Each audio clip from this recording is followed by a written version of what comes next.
Donc, on rappelle que ce webinaire, il est destiné aux professionnels de l'emploi, formation, orientation. Et au cours de ce rendez-vous, nous aurons d'abord France Duquesnoy, qui est chargée d'études au CARIFOREF, qui vous présentera les chiffres clés de l'apprentissage à fin 2019. Ensuite, nous aurons Frédéric Enfrin, directeur régional de la formation professionnelle à l'Union régionale des métiers et de l'artisanat. Alors lui, il apportera plus un regard qualitatif et témoignera de la mobilisation de l'alternance dans les entreprises. Monsieur Manuel Clautz, référent apprentissage à la Directe des Pays de la Loire, nous détaillera et présentera les nouvelles mesures introduites par le plan de relance de l'apprentissage. Son intervention viendra en complément du précédent webinaire de l'apprentissage qui avait eu lieu en février.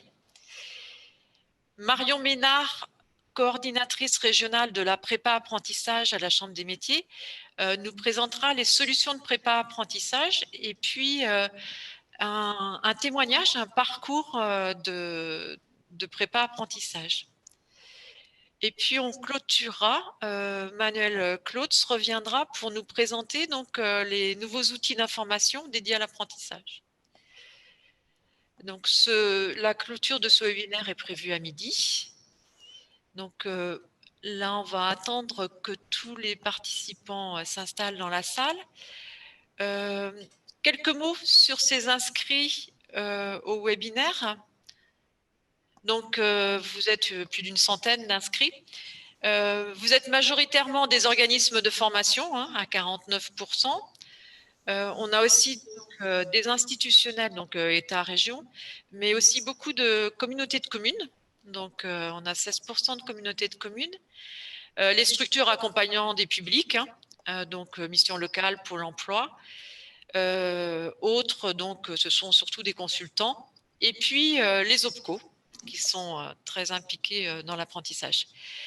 La provenance, là, la solution à distance nous permet d'ouvrir ce webinaire à des participants hors région et d'abord de couvrir l'ensemble de la région et puis on voit même hors région, on a des voisins de Rennes, Tours qui sont là. Quelques règles de fonctionnement pour ce webinaire. Donc, nous vous invitons à conserver votre micro fermé et à utiliser la boîte conversée quand vous voulez poser des questions. Et les intervenants prendront un temps régulier pour répondre à vos questions. Et puis, nous vous invitons aussi à partir, en cliquant sur votre nom, avec un clic droit, vous renommer en indiquant votre prénom et puis le nom de votre structure.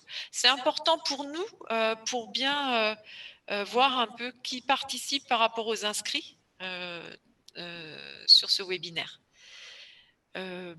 Donc voilà, nous vous souhaitons un bon webinaire et puis en cas de difficulté, vous pouvez appeler donc le 02 40 20 40 17. Claire Lachaud, qui est chargée d'animation dans le pôle aussi au CARIFOREF, viendra vous aider, pourra vous aider à suivre ce webinaire. Bon webinaire à tous et je passe la parole à France Duquesnoy, donc, qui va nous présenter les chiffres clés de l'apprentissage. Alors, je me tourne un petit peu vers elle parce qu'elle est juste à côté de moi dans le bureau. Voilà. C'est bon. Merci, France. Merci, Marie-Josée. Alors, bonjour à vous tous. Donc, France Duquesnoy, je travaille au CARIFOREF au sein du pôle AD2I, où donc nous sommes amenés à faire différents travaux d'études et notamment, donc cette année, nous sommes en train de mener différents travaux autour de l'apprentissage et notamment un portrait avec des chiffres clés. Donc, c'est de ce travail qui n'est pas encore publié, duquel émanent les chiffres que je vais vous présenter. Voilà, donc ça va s'articuler autour de principalement trois grandes thématiques, 4 entre guillemets avec la première, mais qui va être beaucoup plus succincte. Juste un petit rappel sur l'alternance. Et puis ensuite, je vous présenterai des grands chiffres sur les effectifs en formation en Pays de la Loire Dans les CFA, donc je vous précise bien que cela concerne les CFA historiques, on va dire, de la région Pays de la Loire, c'est-à-dire les CFA qui conventionnés avec la région. Ensuite, la deuxième thématique concernera le public qui est accueilli en apprentissage. Et puis pour finir, nous verrons quelques chiffres clés sur l'insertion et les conditions d'insertion en emploi des apprentis dans la région Pays de la Loire. Donc, pour vous faire un petit bref rappel, l'alternance en France s'appuie sur 2 types de contrats, comme vous le savez, les contrats d'apprentissage, les contrats de professionnalisation. L'année dernière, sur l'ensemble du territoire français, on comptabilisait près de 370 000 contrats d'apprentissage, ce qui représentait une progression de 16% par rapport à l'année précédente, et un peu plus de 300 000 contrats de professionnalisation sur l'ensemble des départements de France métropolitaine et d'outre-mer. Alors, en Pays de la Loire, l'apprentissage, c'est une voie attractive et dont les effectifs sont en constante évolution. Au cours de ces 5 dernières années, les effectifs ont progressé de près de 25%. L'année dernière, il y a plus de 33 000 apprentis qui ont été formés au sein d'un CFA conventionné sur la région Pays de la Loire. Tous les niveaux de formation bénéficient de cette progression constatée les années précédentes, mais plus particulièrement encore les niveaux de l'enseignement supérieur qui ont progressé beaucoup plus rapidement que les autres. Et puis les principaux domaines auxquels se forment, auxquels se préparent les apprentis, ce sont en premier lieu les métiers du bâtiment et des travaux publics, qui représentent quand même près d'un apprenti sur 5 et qui progressent assez bien ces dernières années. Par ailleurs, les apprentis se forment sinon au métier de la production alimentaire et culinaire. Et le troisième principal domaine auquel se forment les apprentis, ce sont les métiers du commerce et de la vente.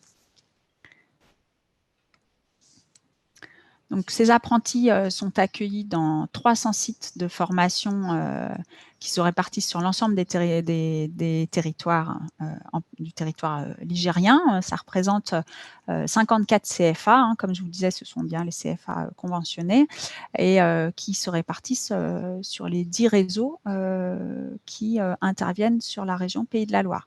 Il y a 6 territoires EFOP qui concentrent la grande majorité des établissements et des effectifs. Ce sont les territoires également les plus peuplés, à savoir la Loire-Atlantique Centre, le Maine-et-Loire Centre, la Mayenne Centre, la Sarthe Centre, la Vendée Centre et la Loire-Atlantique Ouest. L'offre globalement de formation qui est proposée est assez diversifiée, mais on constate on peut faire une certaine différenciation avec des territoires urbains qui offrent une offre très diversifiée, des territoires ruraux où globalement l'offre est plus resserrée autour de 5 ou 6 domaines de formation accessibles, disponibles, offerts pour les apprentis. Par ailleurs, les Pays de la Loire sont depuis longtemps une terre d'apprentissage et le reste. On a un formé sur 3 parmi ceux qui sont formés par voie scolaire ou par apprentissage qui sont en apprentissage, alors que sur le reste du territoire français, on est sur une proportion un peu plus en deçà, puisqu'on est à 26%. Il y a un autre indicateur qui permet également de marquer les Pays de la Loire comme une terre d'apprentissage, c'est le nombre d'apprentis pour 100 jeunes âgés de 16 à 25 ans. Les Pays de la Loire se placent à la première place des régions françaises avec cet indicateur, puisqu'on a 7 apprentis, près de 7 apprentis sur 100 jeunes je recommence, plus de 7 jeunes sur 100 âgés de 16 à 25 ans qui sont en apprentissage, Et puis, par ailleurs, si on regarde le recours des entreprises à l'apprentissage en Pays de la Loire, on retrouve en lien avec les domaines de formation auxquels se préparent les jeunes, les secteurs de la construction, de l'industrie agroalimentaire et de l'hôtellerie-restauration. Ce sont les 3 principaux secteurs employeurs qui ont recours à l'apprentissage en Pays de la Loire. En termes d'insertion professionnelle, l'apprentissage a un effet positif. Quand on regarde les chiffres de plus près, on voit bien qu'il y a un écart qui n'est pas négligeable, puisque lorsqu'on demande aux apprentis leur situation professionnelle 7 mois après leur sortie de formation, il y en a près de 8 sur 10 qui sont en emploi. A contrario, pour les jeunes sortant de la voie scolaire, on est à un peu plus de 6 sur 10. Donc, on a quand même un écart relatif, enfin important à noter. Par ailleurs, ce qu'on constate, c'est que l'insertion est supérieure, quel que soit le niveau de formation, entre la modalité de formation, enfin, la voie de scolaire et la voie de l'apprentissage. Voilà, donc on peut notamment noter que c'est cet effet contact avec l'entreprise qui a lieu pendant le contrat d'apprentissage entre l'employeur et le monde de l'entreprise et le jeune qui favorise cette insertion. Voilà. Donc dans un second temps, je vais vous donner brièvement quelques chiffres clés sur le public en apprentissage. Alors, concernant la répartition hommes-femmes, on a près de 30% des apprentis qui sont des femmes. C'est une part qui évolue peu ces dernières années, mais qui évolue petit à petit. Voilà, on note que selon le niveau de formation, le taux de féminisation varie également sur des niveaux plus élevés. Comme le niveau 6, on a près de 4 apprentis sur 10 qui sont des femmes, tandis que sur des niveaux de formation moins qualifiés, comme le niveau 3, donc les CAP, on a un peu moins d'un apprenti sur 4 qui est une femme. Et par ailleurs, on a des domaines de formation qui sont assez genrés, puisque, sans grande surprise, les domaines tels que la santé, l'action sociale ou l'aide à la personne, ou bien encore l'administration et la gestion en entreprise sont des domaines où il y a une proportion de femmes beaucoup plus élevée. Voilà. Par ailleurs, concernant, si on s'intéresse à l'origine sociale des apprentis, on constate qu'il y a un certain déterminisme, puisque il s'avère que l'origine sociale apparaît bien comme un facteur déterminant dans le parcours des jeunes. On constate que les jeunes qui sont d'une origine sociale moins favorisée préparent également un niveau de formation moins élevé que leurs consoeurs, que leurs pairs qui seraient des élèves d'origine sociale plus favorisés. On le voit bien sur le petit graphique ici. Si vous prenez les jeunes qui se préparent à un niveau 3, donc qui préparent un diplôme de type CAP, vous avez plus d'un jeune sur 2 qui est d'une origine sociale dite défavorisée, tandis que si vous allez sur un niveau de formation plus élevé, comme le niveau 6 ou les niveaux 7 ou 8, cette part est beaucoup plus faible. Voilà. Concernant la rupture qui peut intervenir dans le parcours de formation des apprentis, en Pays de la Loire, on constate qu'il y a 22% de contrats qui sont rompus avant leur terme, tandis qu'en France, on est à près de 29%, donc on a quand même un écart notable. Par ailleurs, une rupture sur 4 se produit au cours des 2 premiers mois du contrat d'apprentissage.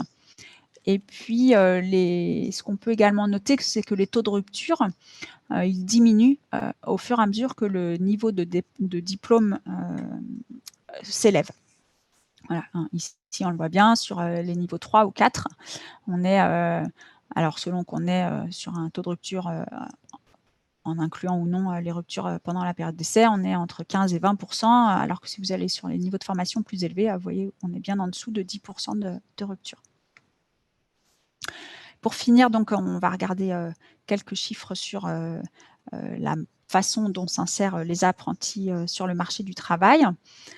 Donc, concernant le lien qu'il y a entre la formation qu'ils ont suivie et l'emploi qu'ils occupent, les jeunes déclarent qu'ils ont un lien formation-emploi qui est assez fort, puisque plus de 80% des apprentis déclarent que le niveau du poste qu'ils occupent correspond au niveau de la formation qu'ils ont suivie, et que par ailleurs, le métier qu'ils exercent correspond également, dans plus de 80% des cas, au métier qu'ils ont préparé lors de leur formation.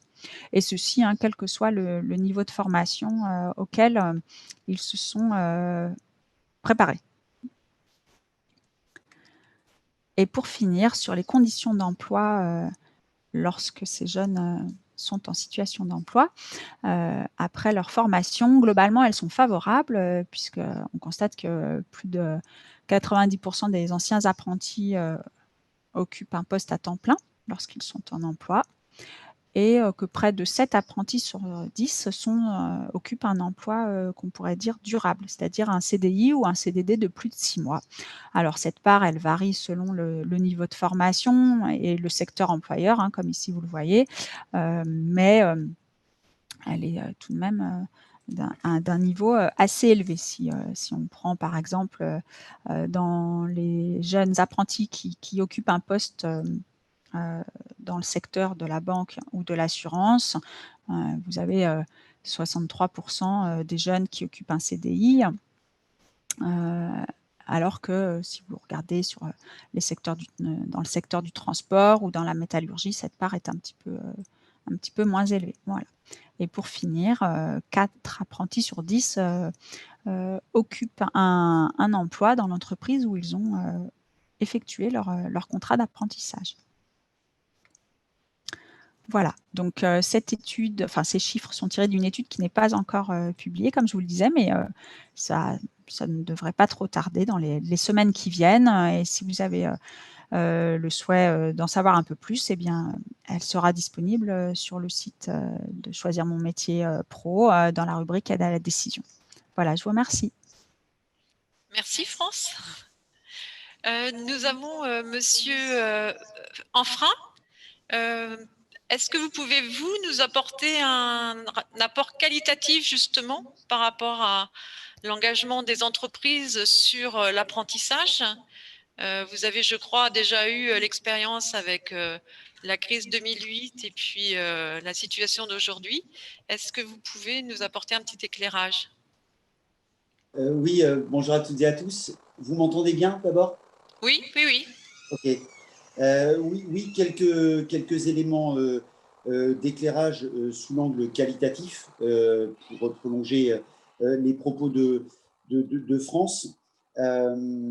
Et quelque part, je commence en revenant à l'essentiel, c'est que l'apprentissage, c'est d'abord et avant tout une situation de travail. Quand on est apprenti, on a un contrat de travail. Ça ramène du coup forcément à l'entreprise qui fait le choix de faire appel à l'apprentissage selon, et c'est très souvent le cas, son niveau d'activité.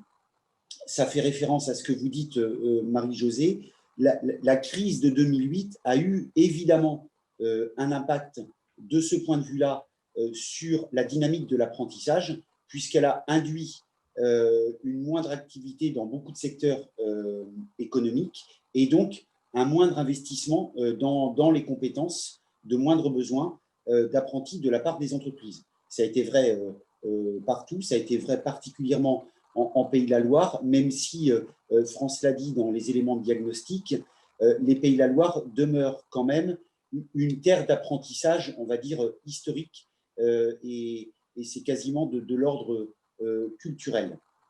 Donc ça, c'est un point majeur. Quand on est une entreprise, on fait le choix d'investir dans des compétences en formant des jeunes parce qu'on a un niveau d'activité qui nous permet d'avoir une visibilité à horizon 2 ans, 3 ans, voire plus.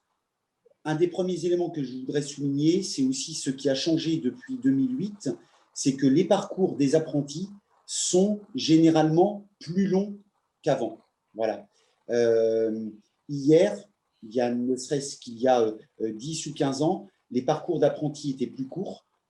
Aujourd'hui, après un CAP, on enchaîne par un BP, par un bac pro, voire ensuite par un BTS. Les parcours sont plus longs, la moyenne d'âge des apprentis a augmenté.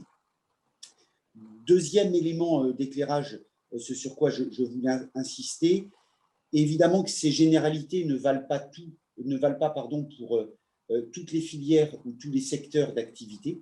Voilà, si on regarde les Pays de la Loire et particulièrement les secteurs de l'économie artisanale, les métiers de la filière alimentation sont toujours dynamiques et ils ont traversé la crise de 2008, tout comme beaucoup plus récemment la période de confinement et la Covid telle que nous la traversons encore, sans forcément que les courbes s'infléchissent de trop. Voilà. Le besoin et les investissements des entreprises de la filière farine, les boulangers, les pâtissiers, de la filière viande, les bouchers, les charcutiers, ces besoins demeurent importants. Les courbes, elles restent ascendantes. Ça n'a pas été le cas si je compare avec la filière du bâtiment. Hein, elle a énormément souffert de la crise de 2008. Voilà, en faisant une pause dans l'investissement dans les compétences, ce qui, du coup, force est de constater que ça lui a porté préjudice quelques années plus tard. Aujourd'hui, on se retrouve confronté à une carence de compétences sur le marché de l'emploi dans le secteur du bâtiment. Je prends un autre exemple, celui de la filière automobile. Il a aussi été impacté par la crise de 2008. Il a su rebondir, voilà. Et cette branche professionnelle a non seulement continué à investir en s'appuyant sur des certifications et des diplômes éducation nationale, mais aussi en s'appuyant sur des CQP, des contrats de pro, des diplômes et des certifications de branches liées aux très très fortes évolutions de techniques et technologiques centrées sur leur métier. Donc, vous voyez quelques exemples de filières qui ont réagi différemment à la suite de la crise de 2008. Les choses sont encore vraies, même si au jour d'aujourd'hui, le paysage a changé. Ce qui reste, c'est que l'apprentissage reste très fortement ancré en Pays de la Loire. Si je zoome sur l'artisanat, secteur que je connais le mieux, l'apprentissage reste dans les gènes de l'artisanat, si je puis dire. Il reste ancré comme un mode de transmission des savoir-faire pour les entreprises. Voilà.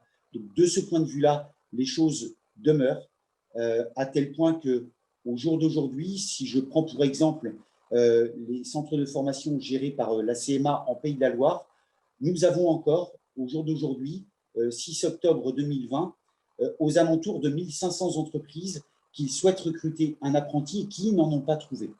Voilà. La rentrée n'est évidemment pas terminée. Elles ont encore quelques semaines pour le faire. Le paysage a aussi changé parce que du point de vue des entreprises, hier, on s'adressait et on travaillait avec, vous l'avez dit, France, 54 CFA en Pays de la Loire. Au jour d'aujourd'hui, il n'y en a pas 54, il n'y en a plus 54, il y en a 179.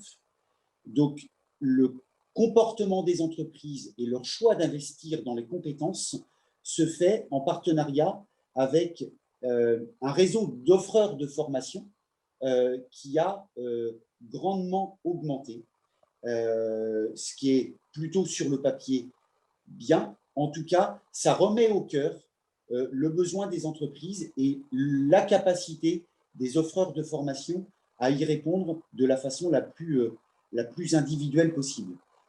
Voilà ce que je pouvais dire pour éclairer un petit peu votre lanterne avec quelques éléments qualitatifs. Je conclurai mon propos en disant que il y a la moitié des chefs d'entreprise artisanales au jour d'aujourd'hui, des 60 000 chefs d'entreprise artisanales en Pays de la Loire, qui sont passés par l'apprentissage. Voilà. Et on sait dire aujourd'hui que si on regarde les CFA de la Chambre de métier et de l'artisanat, 5 ans après l'obtention de leur diplôme, il y a déjà 6 à 8% des jeunes qui ont obtenu leur diplôme il y a 5 ans qui sont déjà chefs d'entreprise. Voilà. La formation professionnelle et particulièrement l'apprentissage, c'est un des vrais outils d'aménagement du territoire. C'est investir dans des compétences au service de ce dont ont besoin les entreprises dans les territoires. Voilà pour conclure mon propos. Merci, Monsieur Enfrin. Donc, vous avez parlé de l'écart entre les CFA conventionnés, enfin, les organismes de formation qui proposaient une offre conventionnée. Monsieur Claude, est-ce que vous pouvez nous apporter un éclairage justement sur cette photographie de l'apprentissage qui a été faite par France? Justement, vous avez parlé de cet écart sur les organismes de formation. Oui, bonjour à tous. Je crois que c'est important et ça fait le lien. Aujourd'hui, effectivement, on a 179 CFA en région des Pays de la Loire. C'est une des volontés de la loi du 5 septembre 2018, hein, dans le cadre de la réforme, c'était de libéraliser l'offre de formation pour pouvoir massifier la formation ouverte aux jeunes, parce qu'en France, on a un enjeu majeur qui est le niveau de qualification des jeunes, qui était faible. Et moins un jeune est qualifié, plus il a de chances de passer à Pôle emploi et aller souvent. Et donc, l'idée a été de libéraliser cette offre et de permettre ainsi de répondre de façon plus importante. Dans les propos, et encore une fois, merci au Carrefour et à France pour son exposé, et ça fait le lien avec ce que disait Frédéric Enfrin. Il y a des enjeux majeurs aujourd'hui en Pays de la Loire, parce qu'il y a dans l'apprentissage ou dans l'alternance d'une manière générale, parce qu'on voit bien qu'il y a un glissement aussi du contrat pro pour des raisons économiques, financières, vers le contrat d'apprentissage, mais on a une massification aussi du nombre. Il y a un enjeu à travailler, on l'a dit, France a utilisé des mots forts. Enfin, il y a le travail sur la féminisation des métiers. Il y a également un travail à destination, on le voit, des jeunes en fonction de leur origine sociale. Donc, on arrive sur les jeunes dans les quartiers politiques de la ville, on arrive sur les jeunes des zones rurales, pour pouvoir leur offrir effectivement des opportunités. Et l'apprentissage, c'est vraiment une opportunité. Les chiffres de France en matière d'insertion le montrent, d'insertion durable et d'épanouissement dans la vie en la matière. Et est-ce que vous pouvez revenir justement sur les mesures en fait? Donc, Alors, je vais partager un document. Là, et hop. Alors, dans ce cadre-là, effectivement, et ça fait le lien, Frédéric le disait, l'apprentissage, l'alternance, en général, c'est lié à l'activité des entreprises. Et là, avec le confinement, il y a une vraie crainte des acteurs sociaux, des chefs d'entreprise, des branches professionnelles, du monde de l'éducation et de l'accompagnement des jeunes, en se disant on va avoir une rentrée catastrophique en matière d'apprentissage. Alors, ce n'est pas pour l'apprentissage, mais c'était parce que l'apprentissage, c'est une voie pour les jeunes. On l'a dit, que c'est un enjeu en matière de compétences pour les entreprises. Frédéric a bien insisté là-dessus avec l'expérience de 2008 dans ces secteurs qui n'ont pas investi en la matière et qui aujourd'hui le payent. Donc, il y a eu un plan de relance. Ce plan de relance de l'apprentissage qui a été annoncé le 4 juin, il s'inscrit globalement dans le plan Un jeune, une solution qui a été annoncé fin de l'été par notre Premier ministre. Alors, les mesures du plan de relance de l'apprentissage, elles sont de 4 ans. Il y a d'abord une mesure exceptionnelle d'aide à l'embauche à destination des entreprises pour pouvoir effectivement favoriser l'apprentissage. On verra, il y a une mesure à destination des jeunes qui n'auraient pas trouvé d'entreprise. Il y a la question des suites de parcours à FEDNET et Parcoursup.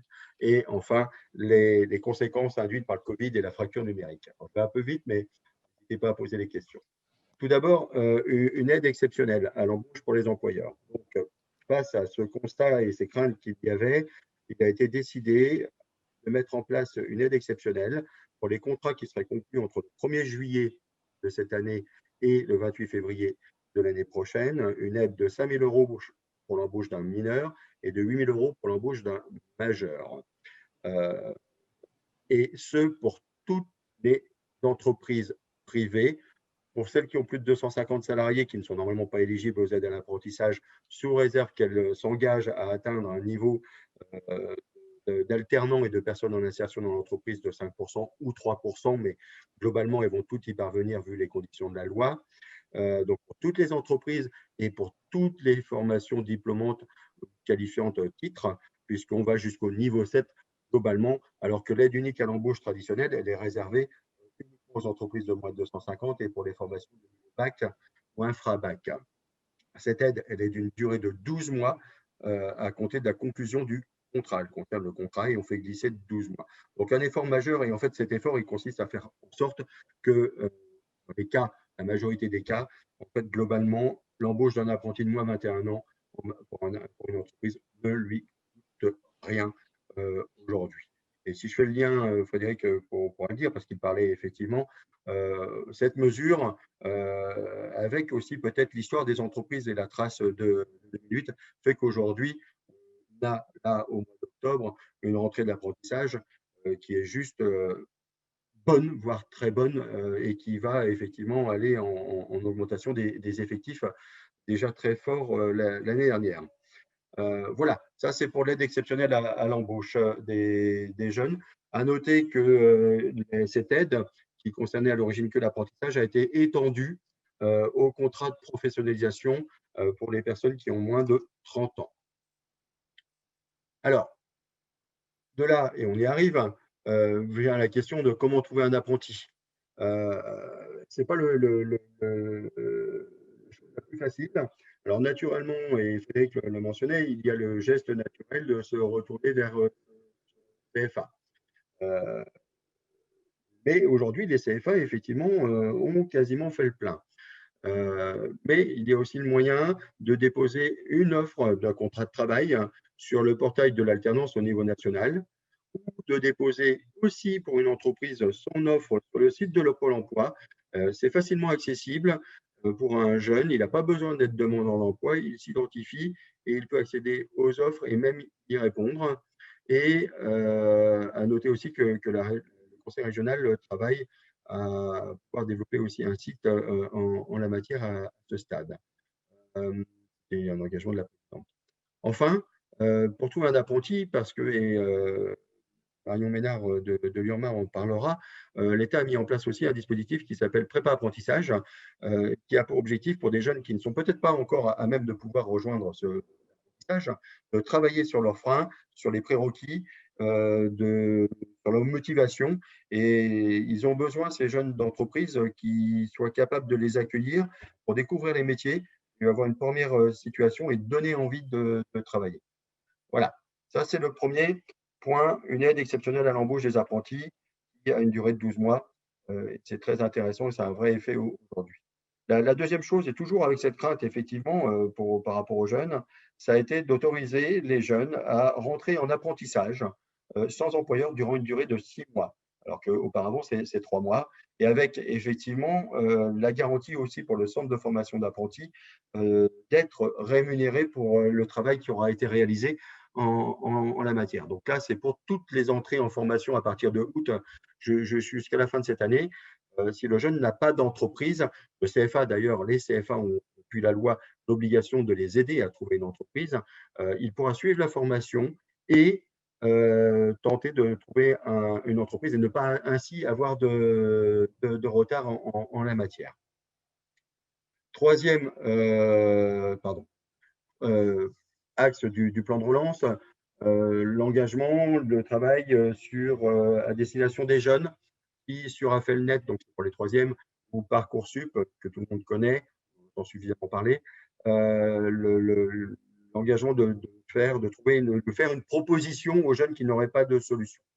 Alors, on y travaille en lien étroit avec l'Union régionale des missions locales, avec l'éducation nationale. On a pu avoir une liste. Alors, on a un souci dans les faits, c'est la RGPD qui nous empêche de communiquer les données en tant que telles. Ça, c'est le premier souci. Le deuxième aussi, c'est qu'en fait, il y a une obligation, il n'y a pas de renseignement automatique sur Parcoursup ou Affelnet des jeunes qui ont trouvé une solution. Donc, il faut qu'on travaille dessus. On a pu mettre en place, avec l'éducation nationale, une petite relance auprès des jeunes. On a eu 79 jeunes qui ont accepté que leurs coordonnées soient communiquées. Sur les 79, il y en a 63, et merci à l'URMA aussi, qui ont trouvé une solution, qui sont en voie d'en trouver une. Enfin, dernière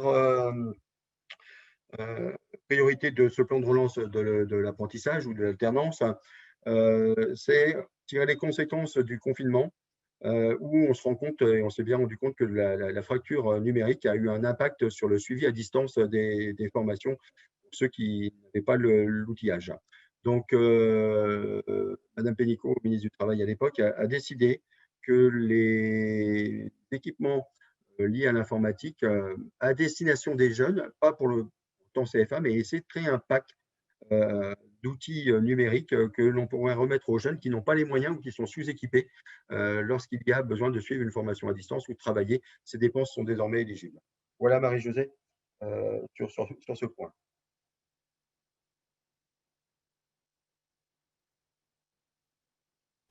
Alors, je continue juste rapidement. Quelques actualités sur le contrat de professionnalisation. Je crois que c'est important. Aujourd'hui, le contrat de professionnalisation a une attractivité un peu moindre que le contrat d'apprentissage, mais il reste majeur pour deux choses. D'abord, le contrat pro, c'est l'outil à destination des entreprises qui forment au CQP. Le contrat d'apprentissage ne forme pas au CQP. La deuxième chose, c'est que le contrat pro n'a pas de limite d'âge en tant que tel. Je rappelle, cela étant, qu'en matière d'apprentissage, pour les travailleurs handicapés, et c'est un vrai enjeu, il n'y a aucune limite d'âge en la matière. À noter aussi, c'est un travail à faire avec les branches professionnelles. Dans la loi du 5 septembre, il est prévu le contrat pro expérimental qui permettrait, sous réserve que ça soit financé par les branches, de travailler sur des besoins des entreprises en identifiant la compétence dans la convention collective. Là, c'est vraiment à mettre en place. Opcalia X avait mis en place une démarche en la matière, reprise aujourd'hui par Opcalia. On va voir à essayer de travailler avec les branches pour faire ceci. Ensuite, dernier point, le contrat de Pro A, donc, qui traite de la reconversion, il était prévu dans la loi du 5 septembre 2018. Je dirais qu'aujourd'hui, il est mis entre parenthèses dans le sens où l'idée du contrat de Pro A, c'est de faciliter la reconversion des personnes qui sont dans des secteurs aujourd'hui sont durement éprouvés ou qui ont parlé un peu en voie d'extinction et qui n'ont peut-être pas de devenir, pour les amener vers des secteurs où il y a un avenir. Mais là, on est sur une logique interpro, alors que dans la loi, on est encore sur une logique effectivement en tuyau d'orgue, branche par branche, et il faut créer ce lien entre les branches professionnelles. Et ça, c'est la réflexion qui y a derrière en la matière. Merci. J'ai une question en fait de Monsieur Frédéric Henriman. Allons-nous vers une fusion du contrat de pro et du contrat d'apprentissage? En résumé, où le contrat de pro risque de disparaître? Point d'interrogation. C'était un des objets de la loi du 5 septembre de 2018. Dans les réflexions avec les partenaires sociaux, il y avait cet élément-là. Dans la loi, on a encore pris le parti pris que l'apprentissage relève de la formation initiale, même si aujourd'hui, tous les publics sont éligibles entre 16 et 29 ans à l'apprentissage. Mais attaché au côté formation initiale, il y a un certain nombre d'obligations qu'on ne retrouve pas dans l'autre domaine de la formation. Donc, une fusion sera souhaitée parce que comprendre la différence aujourd'hui entre contrat pro et contrat d'apprentissage, c'est compliqué. Néanmoins, aujourd'hui, parce que formation initiale, le contrat d'apprentissage ne forme pas au CQP, le contrat pro a les CQP, a les expérimentations plus compliquées. C'est pas, je pense, s'il n'y avait pas eu la Covid et le reste, c'était peut-être une des réflexions qu'il y avait pour 2023. Aujourd'hui, il y a peut-être d'autres enjeux, c'est peut-être un peu. Alors, une deuxième question, est-ce que le contrat de pro expérimental implique obligatoirement la validation d'un CQP? Non. C'est justement ça l'aspect expérimental, c'est identifier dans la convention collective les compétences et créer le référentiel par rapport à des compétences attachées à un poste dans la convention collective. Ce qui peut être intéressant après, et il faut se poser la question, il y a des conventions collectives avec un niveau, on se rend compte qu'on est déjà sur un CQP et qu'il faudrait aussi attribuer le CQP. Mais non. Mais ça, c'est d'abord à voir, et c'est une validation de branche. Toutes les branches n'ont pas validé le financement des contrats pro expérimentaux. D'accord. Merci pour cette précision. Je vous encourage à utiliser la boîte de dialogue pour continuer à poser vos questions. Et là, je vais demander à Madame Marion Ménard de l'URMA, en fait, de nous présenter le parcours apprentissage. Oui, donc bonjour à tous. Donc Marion Ménard, donc coordinatrice régionale de la prépa apprentissage. Je pense qu'on avait prévu une petite vidéo. Oui.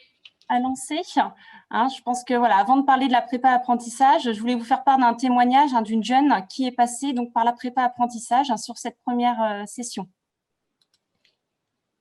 Donc le témoignage de Clarisse. Alors, attendez, juste une petite seconde parce que je n'ai pas dû partager le son. Hop.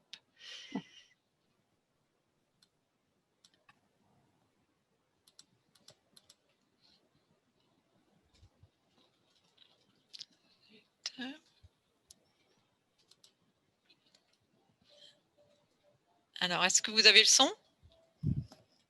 Vous avez le son? Non, on n'a pas le son. Ouais, c'est ça. Donc là, elle n'a pas partagé. Alors, excusez-moi. Alors, attendez. Excusez-moi. Hop.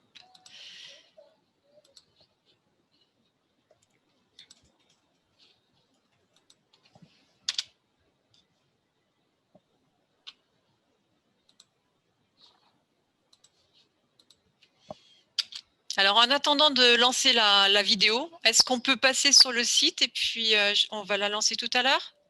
Oui, il n'y a pas de souci. Ouais. Alors, je vais partager.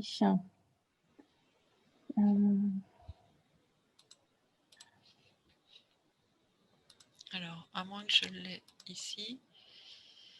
Alors, attendez, je l'ai ici. C'est bon. Non, non, je l'ai. On peut y aller. Excusez-moi.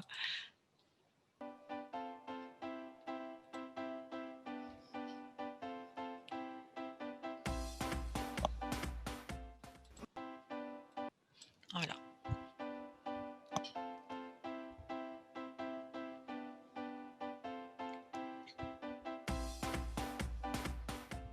Bonjour, je m'appelle Clarisse Dugas, j'ai 19 ans, je suis en CAP à forme et couleur, en coiffure. Mon parcours, j'ai été au collège, après j'ai quitté le collège, j'étais dans une école spécialisée parce que je suis multi-10. Et après j'ai été à Urma Vendée pour une prépa apprentissage. Et donc du coup, ça m'a aidé à trouver mon patron actuel, donc du coup, je suis ravie.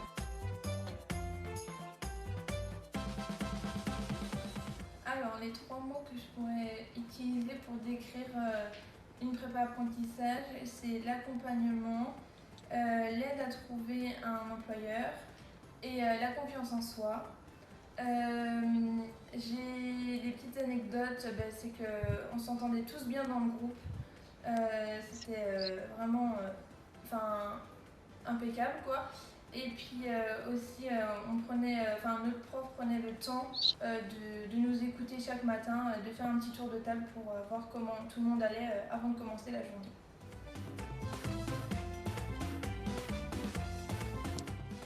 Et vous, Chantal, comment vous avez vu en fait la prépa apprentissage en fonction de mes stages que j'ai effectués dans votre salon?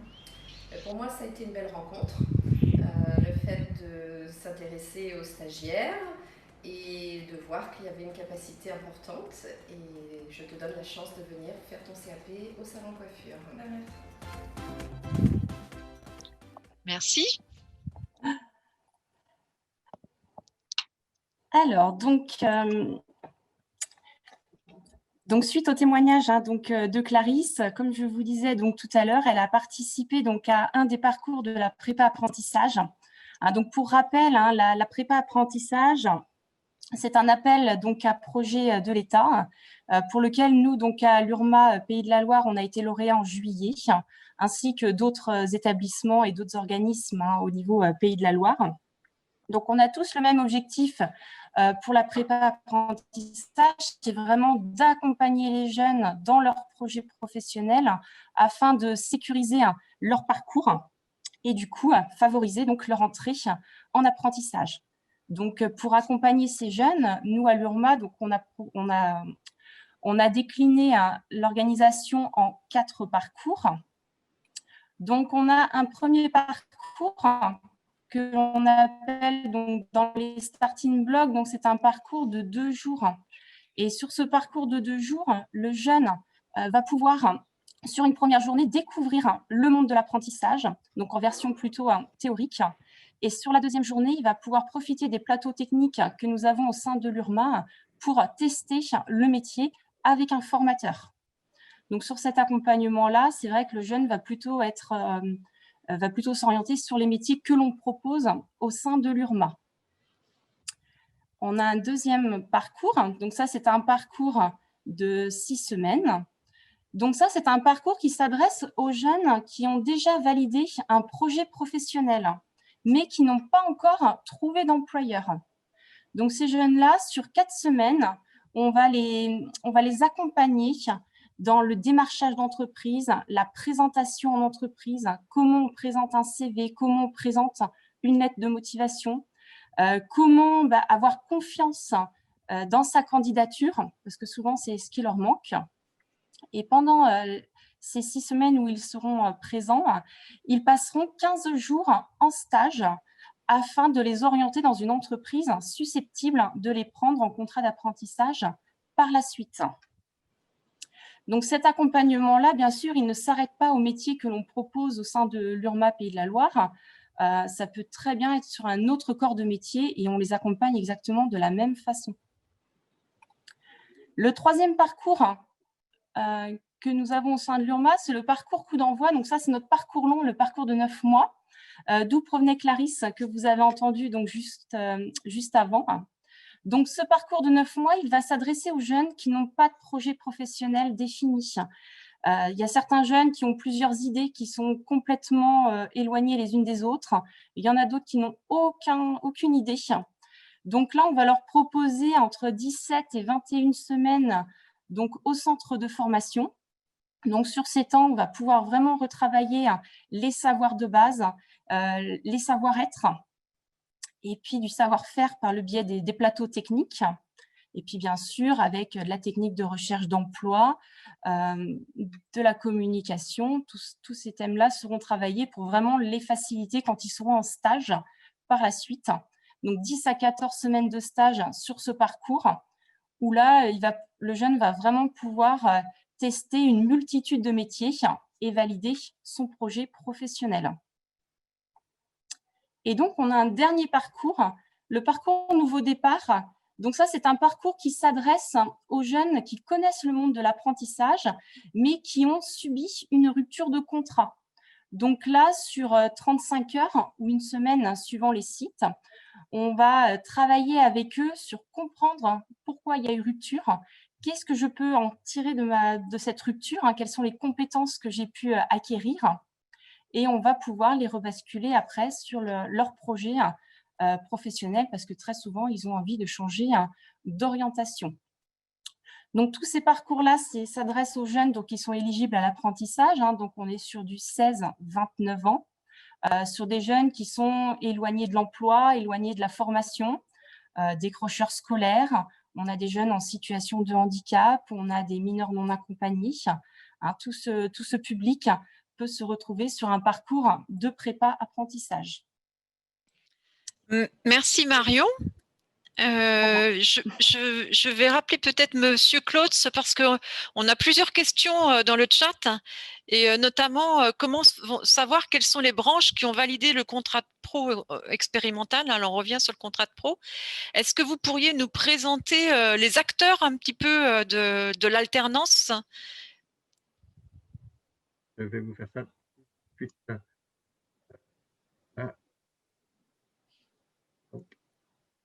Voilà, pardon. Très rapidement, parce que c'est des questions qui se posent. Alors, la liste des branches qui ont validé le contrat de pro expérimental, je vais tenter de voir ça avec les OPCO, effectivement, pour pouvoir vous donner cette information et je la mettrai, je vous la communiquerai et puis elle sera en ligne sur le site Cariforef. Pour les acteurs, il faut bien le rappeler, et l'URMA le d'abord, un apprenti, c'est un salarié. Et un apprenti, c'est en fait une relation triangulaire entre une entreprise, un jeune et un centre de formation d'apprentis. Donc, l'entreprise et le jeune, c'est un contrat de travail. Sur ce contrat de travail, c'est l'engagement pour l'entreprise de permettre au jeune de suivre une formation et chez lui et dans un centre de formation d'apprentis, ce qui veut dire que l'entreprise va passer une convention de formation avec un CFA.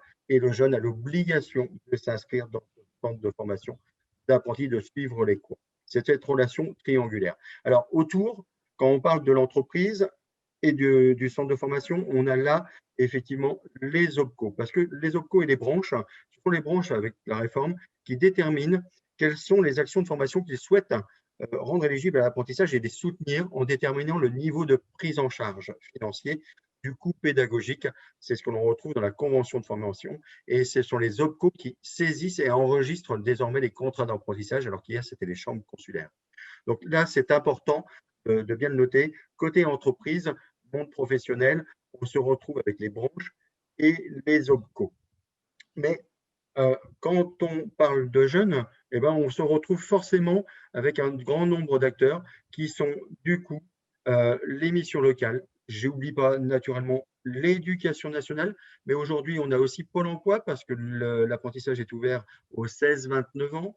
On a aussi Cap emploi et toutes les structures qui travaillent sur l'accompagnement et qui peuvent apporter, en plus de la formation, en plus déjà de l'accompagnement réalisé par le jeune, un soutien global aux jeunes, et Madame Ménard le disait aussi dans le cadre de prépa-apprentissage, il y a un gros travail d'accompagnement à côté aussi qui peut être réalisé par les missions locales. Alors, j'ai oublié quelque chose dans ce tableau, parce qu'il y en a, et je vous prie de m'excuser, il y a des employeurs publics. Les employeurs publics n'ont pas de branche professionnelle. Et là, en la matière, il y a un acteur aussi qui est le Centre national de formation de la fonction publique territoriale, le CNFPT, qui, pour les collectivités territoriales, va intervenir pour le financement. Et de notre côté, service de l'État, on a l'UD 85 qui enregistre les contrats d'apprentissage des employeurs publics pour la région des Pays de la Loire. Une fois qu'on a cette vision globale, si on se détache effectivement de l'entreprise, du jeune et missions locales, il y a le conseil régional qui reste un acteur majeur en matière d'apprentissage, même si on dit qu'il a perdu la compétence, mais le conseil régional est compétent en matière d'orientation, d'information sur l'orientation. Il est compétent en matière de formation des demandeurs d'emploi et il est compétent en matière de développement économique des territoires. Et donc, travailler sur l'apprentissage d'une manière générale sans la région des Pays de la Loire reste très mobilisée sur l'apprentissage, ne serait pas possible. Et voilà, Marie-Josée, vous êtes là aujourd'hui pour en témoigner, France l'a fait. L'État et la région, au travers du CARIFOREF, travaillent à essayer de rendre un service sur l'apprentissage en la matière. Alors, je fais du coup la transition, et je réponds aux questions après. Ainsi, parce qu'on a perdu la carte de l'offre des formations du fait du transfert des compétences de la région vers les branches professionnelles, les partenaires sociaux, la région, l'État ont missionné le CARIFOREF pour collecter l'offre de formation sur la région des Pays de la Loire en apprentissage. Et cette offre, on l'a désormais sur un site, on y viendra après, Choisir mon métier, et ce qui permet d'identifier les 3988, je crois, mais je peux me tromper, actions de formation ouvertes à l'apprentissage en Pays de la Loire, dont déjà 1200 ou 1300 à post-31 décembre de cette année. Le CARIFOREF a mis en place tout un travail d'accompagnement à destination des CFA pour leur permettre de saisir ces informations en la matière. Donc, par ailleurs, et on a mis en place un numéro vert, je le mentionne, à l'occasion de cette campagne, le 0800 200 303, où les employeurs, apprentis, jeunes, parents, peuvent téléphoner pour avoir des informations ou être orientés sur l'apprentissage dans la matière. Donc, on voit CARIFOREF a mis des pages ressources à destination des apprentis, c'est très pédagogique, à destination des employeurs, mais aussi des OF et des CFA. Il y a des questions-réponses sur l'aide à l'embauche exceptionnelle dont on a parlé tout à l'heure. Vous verrez, il y a tout un tas d'informations. Il y en a également sur les apprentis, quelle est ma rémunération. Pas un niveau technique, parce que c'est parfois très technique, hein, mais les premières informations de base sont disponibles sur le site du CARIF. Voilà, choisir mon métier, c'est ce que je vous disais, c'est le numéro vert. On a eu plus de 350 appels depuis son lancement au mois de juillet. On a écrit 200 quand on a écrit la diapo. Il y avait le détail là, mais j'essaie de rattraper un peu le temps. Je passe un peu sur cette diapo. Mais il y a d'autres outils. J'en ai parlé tout à l'heure. Hein, vous pouvez aller sur le portail, sur la bonne alternance, sur le site de Pôle emploi, avec je cherche une formation d'apprentissage, une entreprise, je cherche même une entreprise. C'est un outil vraiment facilitant, peut-être facilitant pour des jeunes qui ne trouvent pas aujourd'hui d'entreprise. Donc, ne pas hésiter à aller sur le site de Pôle emploi, sur le portail. La bonne alternance, c'est vraiment un outil clé. Alors, Le ministère du Travail a aussi mis en place un portail de l'alternance où vous pouvez déposer des offres, on en a parlé. Il y a un truc qui a marché énormément, c'est hashtag Demartastory. Ça a été réalisé par des apprentis d'ailleurs, engagés par le ministère du Travail. Et ça répond de façon, dans un langage jeune, pardon, je fais mon âge quand je dis ça, mais dans un mode de communication jeune, aux questions des jeunes, des aspects techniques, est-ce que j'ai le droit à des aides, c'est quoi un contrat de travail, mais aussi il y a des tutos sur les métiers de l'apprentissage dans tel secteur. Et c'est un moyen, il y a plus de 3 millions de vues, je crois, en tout, depuis que ça a été fait. Et vous voyez, on a le quotidien d'un apprenti, témoignage au sein d'un producteur de travaux publics. Et ça peut casser l'image et donner envie à des jeunes de s'y lancer. Ben, voilà. Juste, je reprends les questions. Il y avait une question sur les ruptures de contrat pro. Sont-elles moins nombreuses pour les jeunes ayant suivi les parcours de préapprentissage? C'était plus en lien avec la présentation de préapprentissage. Alors, est-ce que vous… Alors, je pense que c'est plus à Marion de pouvoir répondre. Pour l'instant, ouais, c'est difficile d'avoir du retour. Hein. Puis, voilà, on avait une année de prépa apprentissage. Donc, voilà, on a la majorité de nos jeunes qui sont rentrés en apprentissage pour la rentrée de septembre. Donc, il est difficile encore de savoir le taux de rupture. Donc, ça, on pourra le refaire dans un an. Merci. Il y avait une autre question. Serait-il possible d'avoir accès à l'ensemble des contacts prépa-apprentissage? Donc là, Monsieur Claude, je crois que vous l'avez montré sur le site du CARIF. J'ai oublié de le dire, effectivement, pardon. Alors, les CFA sont invités à effectivement s'identifier auprès du CARIF sur les actions de formation, mais également les lauréats prépa-apprentissage avec les actions, leur ouverture et les objets qui les concernent. D'accord. J'ai noté le numéro vert, donc pour l'emploi qui signale la bonne alternance. S'il n'y a pas d'autres questions, on peut peut-être annoncer les dates des prochains webinaires. Donc d'abord, remercier à tous nos intervenants et présenter les dates de nos prochains webinaires. Donc on a des webinaires sur les métiers de la propreté, donc le 13 octobre. Le 13 octobre aussi, saisir son offre de programme régional de formation, saisir son offre certifiante le 10 novembre. Et on a un nouveau point sur l'actualité, un point sur le PIC-Pacte, un webinaire sur le PIC-Pacte le 10 décembre. On vous remercie de votre participation et on vous invite à répondre au questionnaire d'évaluation qu'on va vous transmettre par mail. On va vous transmettre le lien avec le support